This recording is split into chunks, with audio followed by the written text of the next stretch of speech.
우리 좌우에 계신 분들과 함께 이렇게 인사했으면 좋겠습니다. 제 시간에 왔네요.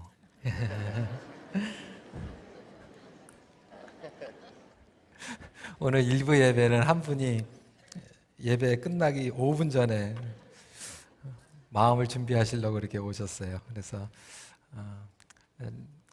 좀 안타까운 마음도 있었지만 그래도 우리 11시 반 예배는 많이들 제 시간에 오신 것 감사를 드립니다. 우리가 야곱 위대한 패배 아홉 번째 메시지로 오늘은 다시 넘어질 때라는 제목으로 함께 말씀을 나누도록 하겠습니다. 여러분, 우리가 삶을 살아가면서 경험하게 되는 것은 일어나는 것보다 넘어지는 것이 더 쉽다라는 것을 계속해서 경험하게 됩니다. 그러니까 무엇을 쌓아서 이루는 것도 어렵지만 그것을 지키고 성장시켜 나가는 것은 더욱 어렵기 때문에 그렇습니다. 우리가 관계에서도 누구를 알아가고 신뢰하는 과정까지 가는 것은 시간이 필요하죠. 그런데 우리가 어떠한 잘못을 하게 되면 그 신뢰를 순식간에 잃어버리기도 합니다. 우리가 직장이나 교회에서도 직분이나 자리, 올라가는 것, 그것도 중요하지만 사실상 그것을 올라가서 지키고 존경을 받는 것은 너무나도 어렵습니다. 다시 말해서 우리의 인생에 쌓는 것도 오래 걸리지만 무너지는 것은 정말 잠깐에 무너질 수 있다는 것을 우리는 사방에서 교훈을 통하여서 접하게 됩니다.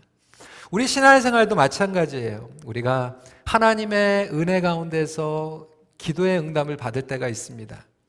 야곱이 하나님과 씨름을 했어요.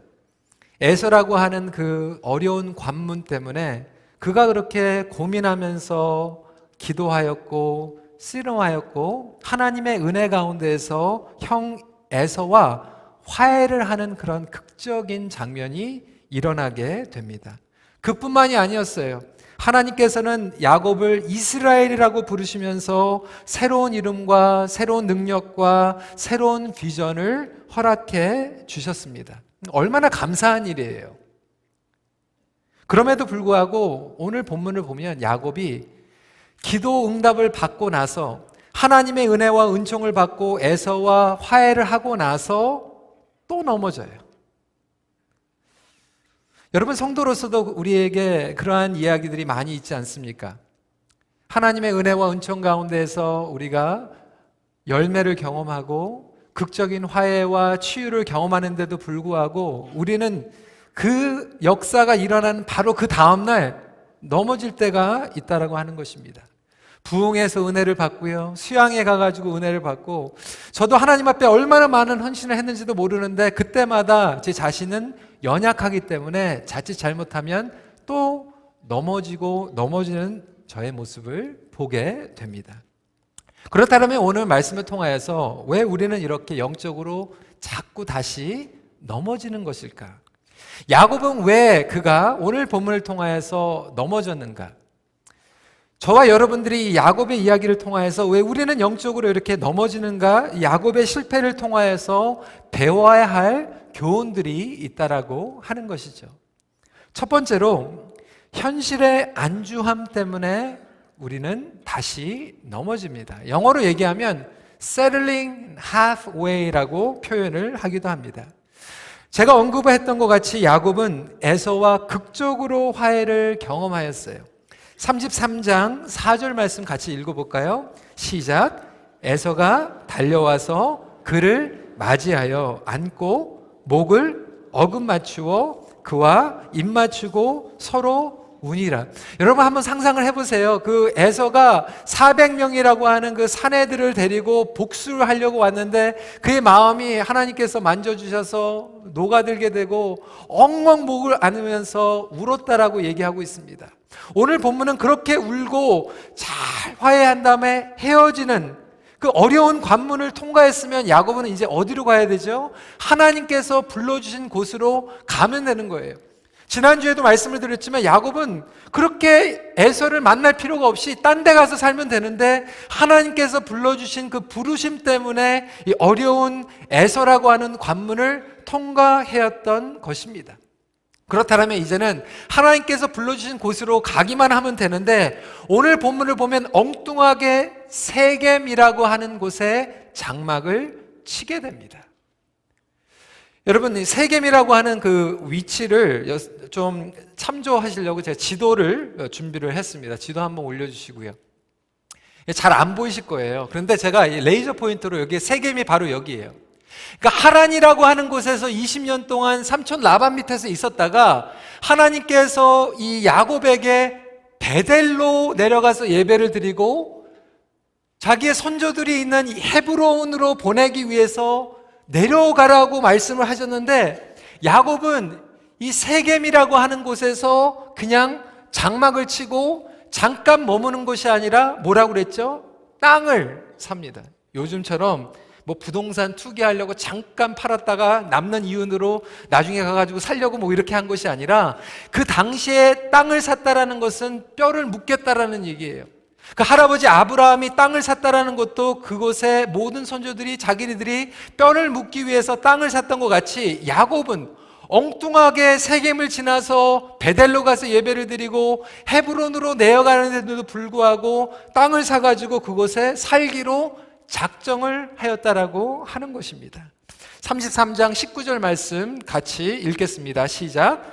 그가 장막을 친 밭을 세겜의 아버지 하몰의 아들들의 손에서 크시타에 샀으며, 하나님은 베델로 가라고 말씀하셨죠.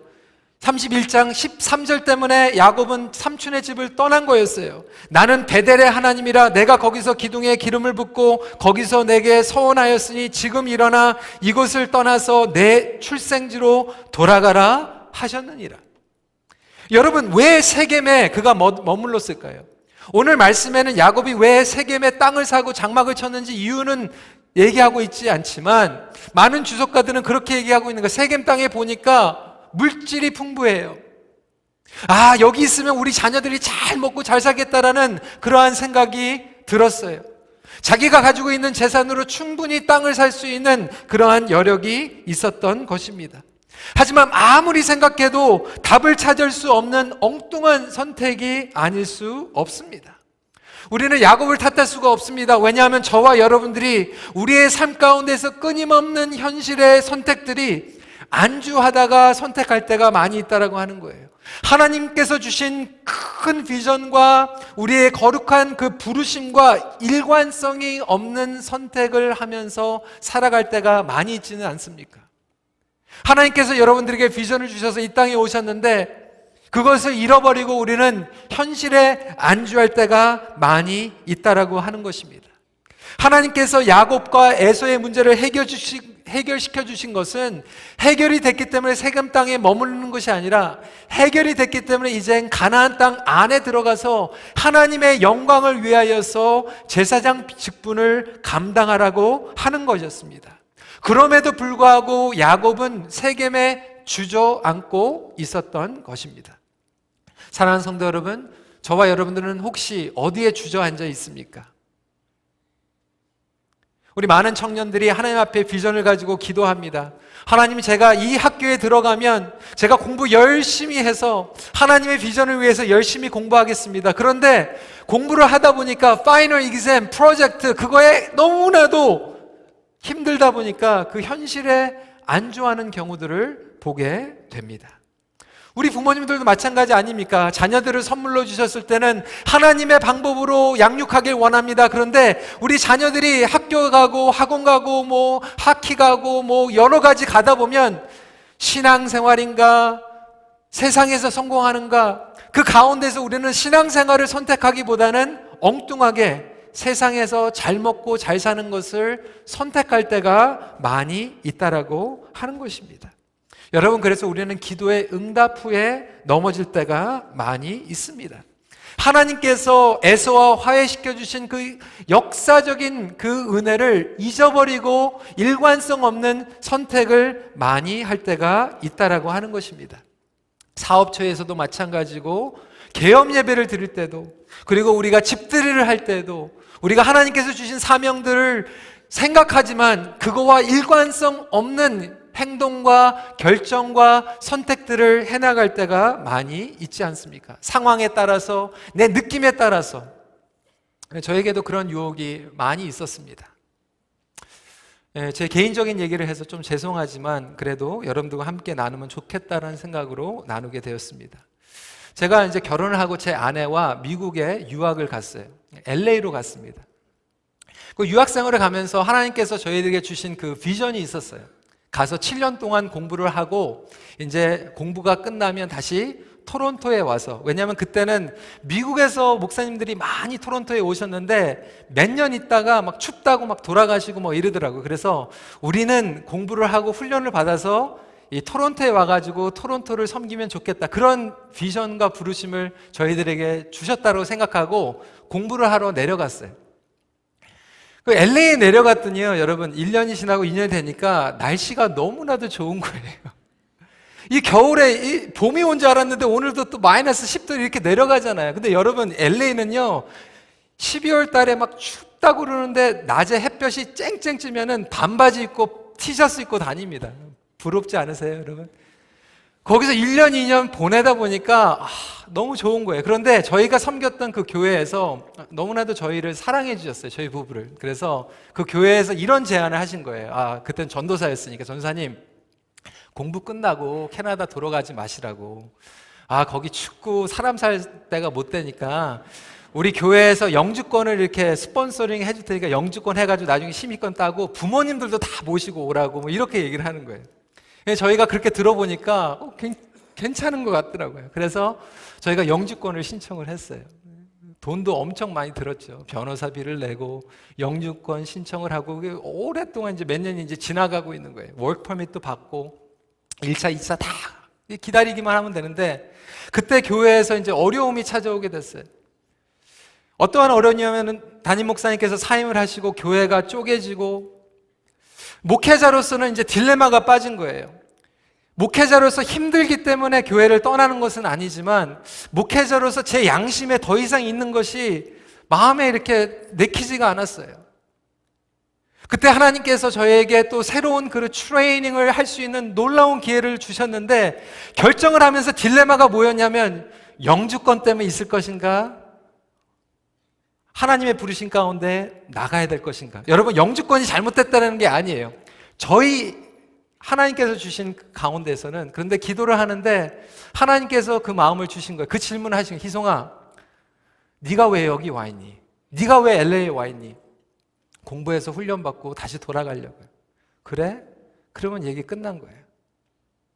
그 말씀을 하시는 것 같은 그 마음을 들었을 때 제 마음 가운데, 제 아내의 마음 가운데 그냥 마음이 그냥 정리가 됐어요. 그래, 우리가 하나님께서 주신 비전이 그것이라면 그것과 상관이 없는 것은 과감하게 내려놓는 것이 좋겠다. 인간적으로는 너무나도 아까운 것 같고 억울한 것 같지만 우리가 하나님의 비전을 붙잡고 나아갔을 때 저희들에게는 놀라운 간증이 있었습니다. 여러분, 저희가 토론토에 있는 게 좋으세요, 안 좋으세요? 저희는 너무나도 감사하거든요. 그때 그것을 우리가 포기하지 않았다면 어디 LA에서 있을지도 모르겠죠. 여러분, 제가 영주권의 이야기를 하는 것이 아닙니다. 신분 문제도 하나님께서 우리에게 부르심을 주셨으면 해결을 해야 되는 부분입니다. 재정적인 것도 하나님께서 부르심을 주셨으면 해결해야 되는 것입니다. 문제는 하나님께서 주신 부르심이 있는데 우리는 그것과 일관성이 없는 엉뚱한 곳에 안주할 때가 있지 않는가 돌이켜 봐야 될 필요가 있다는 것을 말씀드리는 것입니다. 우리가 어떠한 자리에 있을 때, 포지션에 있을 때, 어느 인생의 궤도에 올랐을 때 하나님께서 주신 것은 그것을 가지고 안주하라는 것이 아니라 그것을 통하여서 하나님 앞에 더 가까이 나가고 하나님의 약속이 우리의 삶 가운데서 성취되는 것을 원하시기 때문에 기도 응답을 해주신 거고, 우리에게 하나씩 하나씩 채워주셨다는 것을 다시 한번 기억할 수 있는 시간이 되기를 소원합니다. 그렇다면 여러분, 현재 여러분이 결정하고 선택하는 것들이 하나님의 부르심과 어떠한 상관이 있습니까? 혹시 우리가 세겜에 눈이 멀어서 그곳에서 장막을 치고 그곳에 땅을 사면서 내 평생 여기 있겠다라고 안주하고 있지는 않습니까? 여러분, 성령님께서 말씀하실 때 재빨리 일어나서 하나님의 부르심에 반응할 수 있는 저와 여러분 되시길 주님의 이름으로 축원합니다. 야곱은 그러지 못했어요. 그렇지 못했을 때 나중에 처절히 후회하는 일이 생기게 됩니다. 그것이 바로 34장의 디나의 강간 사건이에요. 여러분, 두 번째로 우리는 책임 회피로 인하여서 영적으로 다시 넘어지게 됩니다. 여러분, 야곱에게 이 외동딸이 얼마나 귀했을까 생각을 해보세요. 우리 아들만 있는 집들은요, 딸 지나가는 것만 봐도 굉장히 부러워하지 않습니까? 우리 집에 딸이 있었으면 좋겠다. 근데 야곱이요, 이 장정들이 12명이나 있었어요. 12명 사내 자식이 막 태어나니까 얼마나 좀 지긋지긋했겠어요. 이 딸이 하나 있었으면 얼마나 좋았을까. 근데 여러분, 그 품에 외동딸이 태어난 거예요. 그 디나라고 하는 딸이 얼마나 귀여웠겠습니까? 얼마나 예뻤겠어요. 제가 보니까 야곱이요, 아들들한테는 그냥 호락호락 넘어가지 않는데 딸은요, 다 해준 것 같아요. 땅에 먼지도 안 묻게 그냥 딸이 하고 싶은 거 다 하게 하고 가고 싶은데 다 보내고 그렇게 했던 것 같아요. 그런데 문제는 야곱이 디나가 이 세겜에 있는 사람들의 딸을 만나러 가는데 그냥 보냈다라고 하는 거예요. 대책이 없이 세상 속으로 보호 없이 보냈다가 봉변을 당하게 됩니다. 여러분, 이 성경에서 의도적으로 지금 세겜의 딸들을 만나러 갔다라고 얘기해요. 성경에서 의도적으로 사람의 딸, 사람의 아들들이라고 얘기하는 것은 세속적인 것을 얘기하고 있어요. 하나님의 언약 가운데 있지 않는 사람들을 만나러, 세속적인 사람들과 만나러 가는데 야곱이 대책 없이 그래 잘 갔다 와 하고 보낸 거예요. 이것을 어느 주석가는 이렇게 비교를 합니다. 이것은 탕자의 이야기와 정반대이다.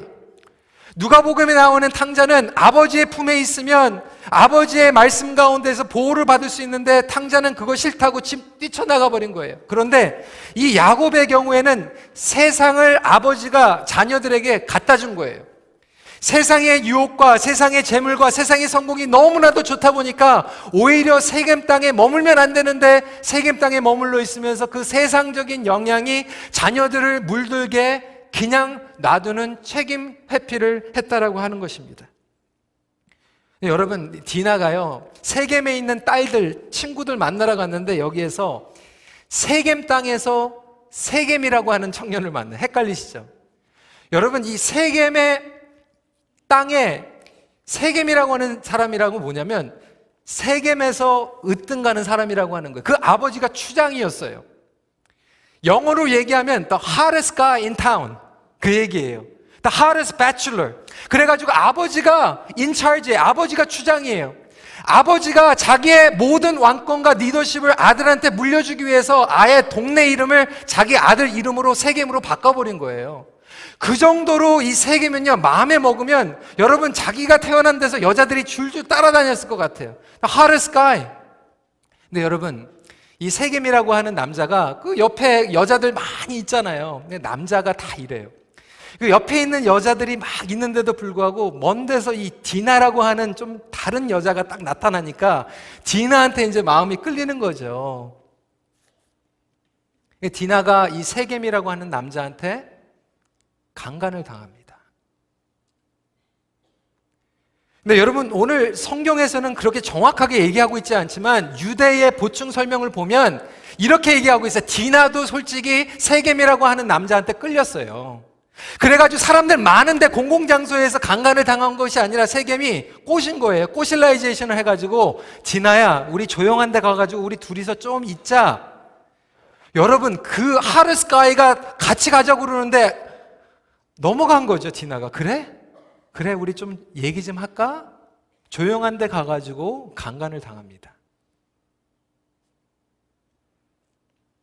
34장 1절 2절 말씀이에요. 레아가 야곱에게 낳은 딸 디나가 그들의 딸들을 보러 나갔더니 히위 족속 중 하물의 아들 그 땅의 주장 세겜이 그를 보고 끌어들여 강간하고 욕되게 하고. 여러분, 이게 세겜이에요. 이게 세상이에요.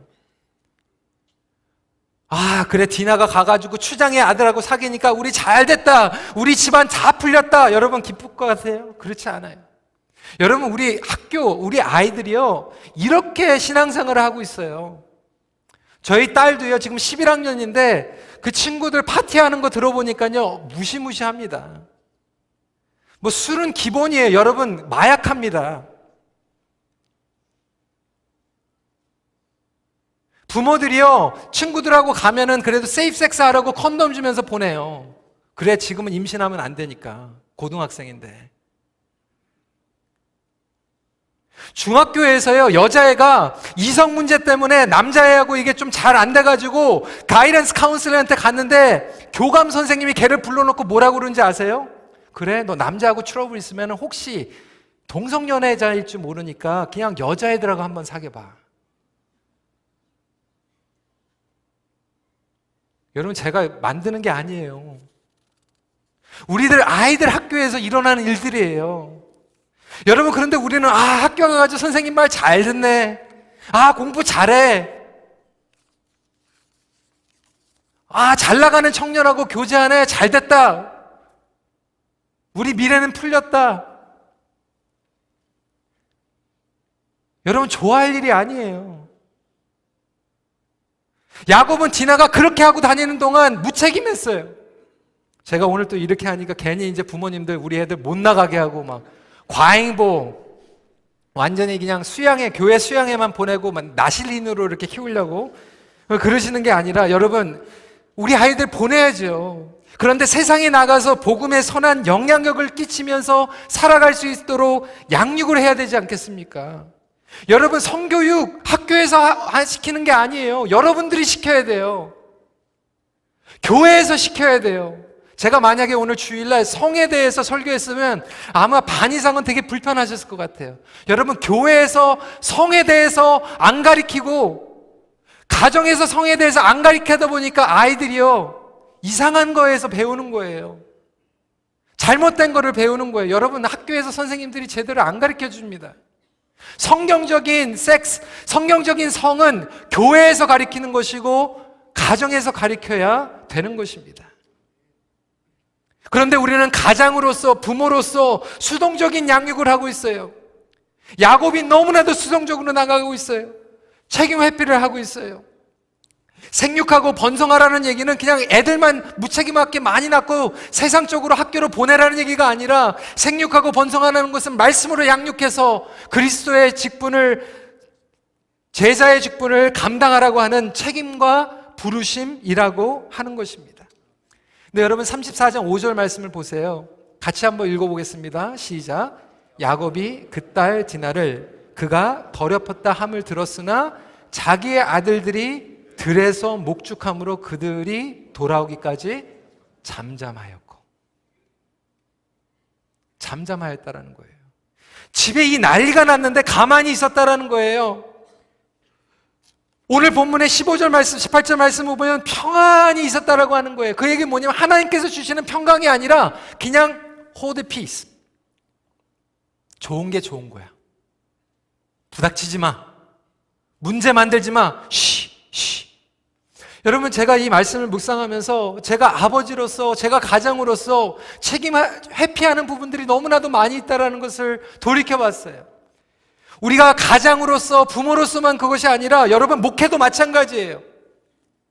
목회를 인도하면서 영적인 지도자로 있으면서 성도들이, 그리고 공동체가 하나님의 말씀에서 분명히 떠나져 있는 것을 보면서도 우리는 그냥 그 사람은 원래 그런 사람이야.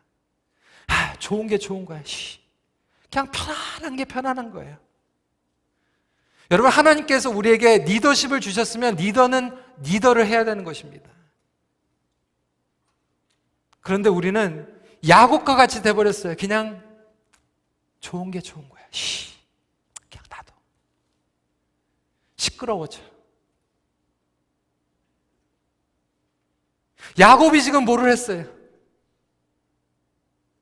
수동적인 가장, 수동적인 부모. 레아는 뭐 하고 있었어요? 전혀 기록이 없어요.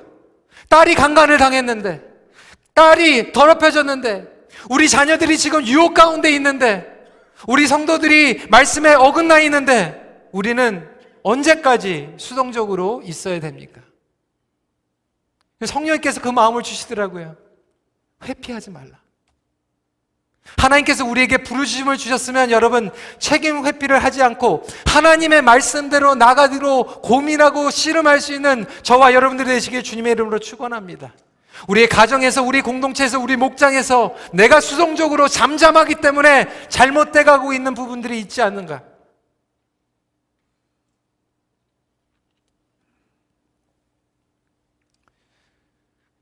세상에서 더럽혀지고 있는 우리의 자녀들과 교우들을 보면서 책임 회피를 하고 있다라면 다시 한번 그것을 인정하고 말씀으로 돌아가기를 소원합니다.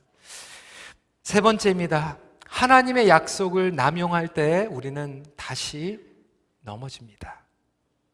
여러분, 야곱이 잠잠했어요. 아들들이 오기까지 기다렸어요. 그런데 아들들이 오니까요, 처절한 복수국이 시작이 됩니다.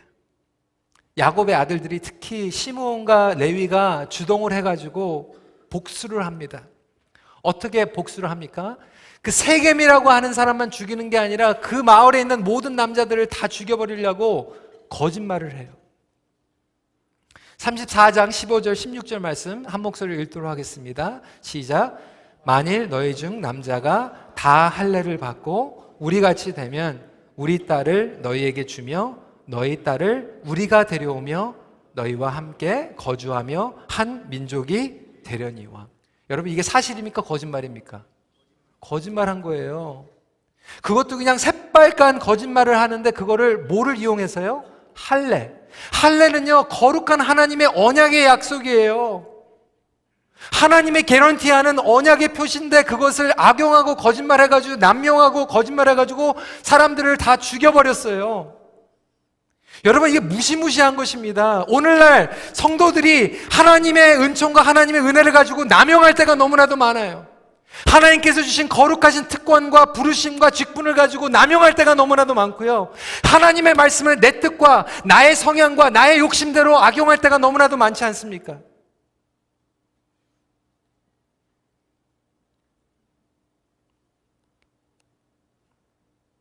너무나도 어처구니 없는 지금 일들을 하고 있어요. 근데 야곱은 뭐 하고 있었죠? 가만히 있어요. 잘못된 줄 알았을까요? 몰랐을까요? 알았죠.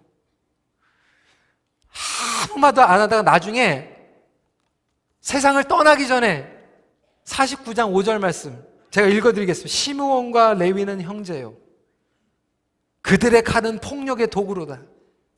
내 호나 그들의 모의에 상관하지 말지어다. 내 영광아 그들의 집회에 참여하지 말지어다. 그들이 그들의 분노대로 사람을 죽이고 그들의 혈기대로 소의 발목 힘줄을 끊었습니다 하고 저주하고, 근데 왜 이제 와가지고 저주하냐? 그때 얘기를 해야 되는데 왜 가만히 있다가 잠잠하다가 패시브 어그레시브하게 나중에 그럴 줄 알았어. 그렇게 하면 안 익었어. 내가 알았어.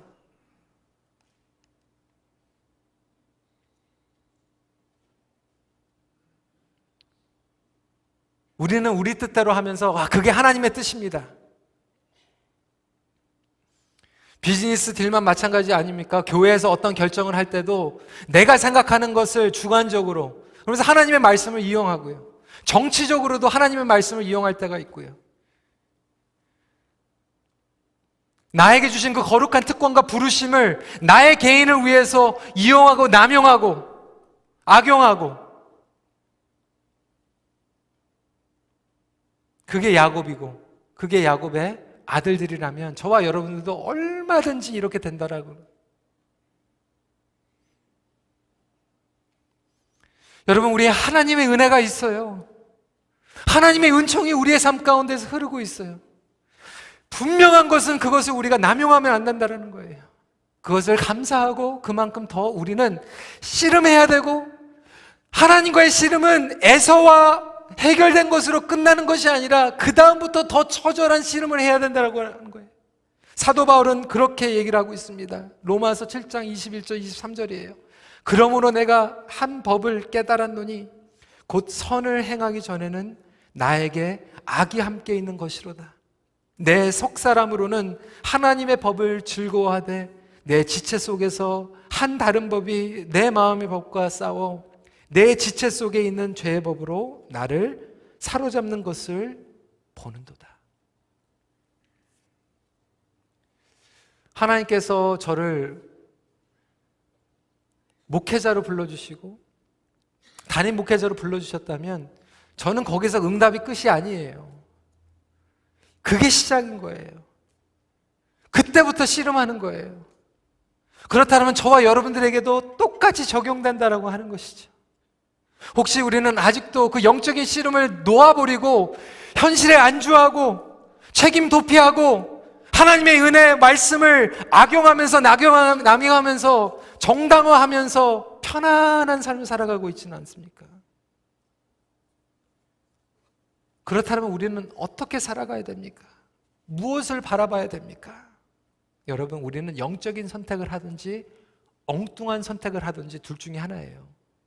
하나님의 말씀과 기도대로 오늘도 일어날 것인가, 아니면 하나님의 말씀과 상관없는 엉뚱한 선택을 할 것인가?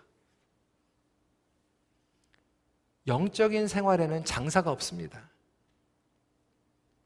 A.W. 토저는 하나님을 추구함이라고 하는 책에서 이렇게 얘기하고 있어요. 오랫동안 지녀온 습관은 쉽사리 죽지 않는다. 신성과 세속의 이중 심리로부터 완전히 벗어나려면 지혜로운 사고와 경건한 기도가 많이 있어야 할 것이다.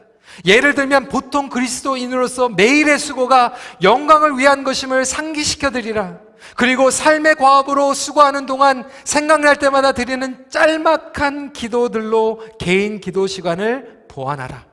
모든 일을 제사장다운 사역으로 만드는 훌륭한 기술을 실습하도록 하자. 모든 소박한 행위 안에 하나님의 계심을 믿고 그곳에서 그를 발견하는 것을 배우자.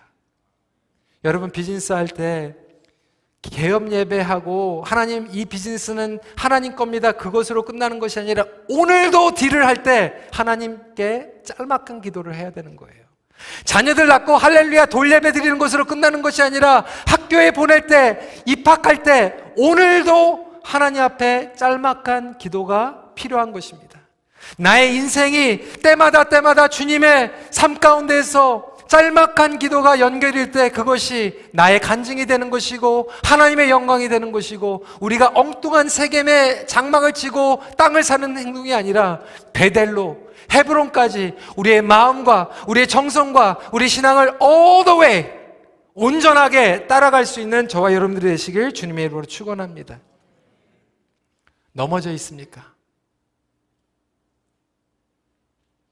반드시 기억해야 할 사실은 그리스도인들은 넘어져 있을지라도 그 패배 속에서 살라고 부르시지 않으셨다라고 하는 것입니다. 성도 여러분, 저와 여러분들은 넘어질 수밖에 없는 존재이지만 하나님께서는 우리에게 다시 말씀하시는 것은 그 죄에서 안주하지 말아라. 우리가 안주하지 않고 일어설 수 있는 것은 단 한 가지밖에 없어요. 회개입니다.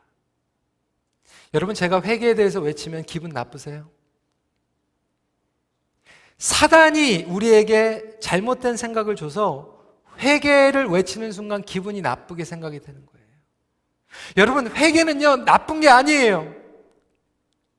회개는 누가 이렇게 얘기했어요. 뉘우칠 회와 고칠 개의 의미를 가지고 있다. 회개라는 것은 하나님 앞에 돌아가는 거고, 하나님께서 리턴할 때 하나님께서 리페어 해주시는 것이 회개예요. 회개는 선물이에요. 회개는 특권이에요. 여러분들이 만약에 차를 샀다고 생각을 해보세요. 차를 샀는데 조금만 이상이 있어도 딜러에 가지고 갔더니 공짜로 다 고쳐주면 여러분, 그게 좋은 거예요, 나쁜 거예요? 좋은 거예요. 여러분, 회개는요 하나님께서 우리를 고쳐주시겠다는 거예요. Return to me, I will repair you. 복음인데 왜 우리는 회개라고 하는 것을 들으면 요즘 교회에서 회개 얘기하는데 왜 기분이 나빠요? 그 사단이 준 생각이에요. 오늘 너무나도 놀라운 내용은 뭐냐면 야곱이요 넘어졌는데 회개를 합니다. 우리 35장 1절 말씀 같이 읽도록 하겠습니다. 시작. 하나님이 야곱에게 이르시되 일어나 베델로 올라가서 거기 거주하며 내가 내 형 에서의 낯을 피하여 도망하던 때에 내게 나타났던 하나님께 거기서 제단을 쌓으라 하신지라. 아멘. 하나님께서 야곱에게 넘어졌지? 또 일어나. 베델로 가. 베델의 회개의 역사가 일어나게 됩니다. 여러분, 야곱이 베델에 갔을 때 어떤 일들이 일어날까요? To be continue. 여러분, 드라마에도 좀 아슬아슬할 때 끝나잖아요. 그래서 제가 여기서 끝낼 거예요. 다음 주에 얘기할 거예요. 하지만 성도 여러분, 우리가 현실에 안주하고 책임 회피하고 하나님의 말씀을 남용하는 가운데 넘어져 있다라면 오늘 말씀을 정리하면서 다시 넘어질 때에도 낙심하지 말고 또 다시 일으켜 주시는 하나님께 나아갈 수 있는, 베델의 하나님께 달려갈 수 있는 저와 여러분들이 되시길 주님의 이름으로 부탁드립니다.